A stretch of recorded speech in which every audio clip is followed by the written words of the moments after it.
তোমার গন্তব্য ছিল স্বাধীনতা, তোমার পথ ছিল স্বাধীনতা, তোমার স্বপ্ন ছিল স্বাধীনতা, তোমার প্রেম ছিল স্বাধীনতা, তুমি রক্ত চেয়েছিলে স্বাধীনতার জন্য, তুমি তাই পাথর।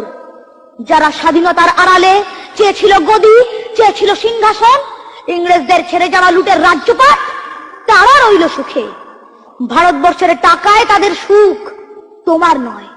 ভারতবর্ষের অফিসে আদালতে তাদের ছবি, তোমার নয়।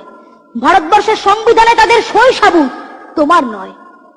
ইংরেজ গরিব মানুষকে পায়ের নিচে রাখতো, আমরা বড় লোকদের মাথায় করে রেখেছি।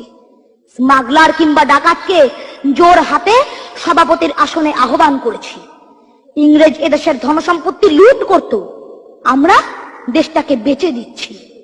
ইংরেজ দিয়েছে চাবুক, লাঠি, গুলি, আমরা দিয়েছি মাস্তান, মাফিয়া, নেতা আর বুলি। ইংরেজ দিয়েছে কালাপানি, সেলুলার জেল, আমরা দিয়েছি টিভিতে সুপারহিট মোকাবিলা আর আইনসভায় আয়রাম গয়রামের খেল। 56 বছর আগের এক মধ্যরাত্রে পরাধীন এই দেশ ছেড়ে তুমি চলে গিয়েছিলে। স্বাধীন এক স্বদেশে ফিরে আসার স্বপ্ন নিয়ে তুমি ফিরে আসনি। স্বাধীনতা এসেছে, তার কাঁধের ঝুলি ভরে নিয়ে এসেছে।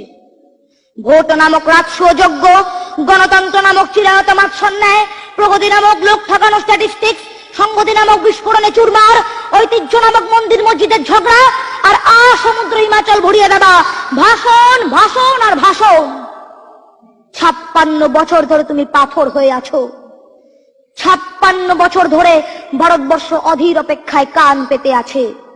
ইথার তরঙ্গে কবে হঠাৎ শোনা যাবে স্বাধীনতার নিজস্ব কণ্ঠস্বর। আমি সুভাষ বলছি। নমস্কার।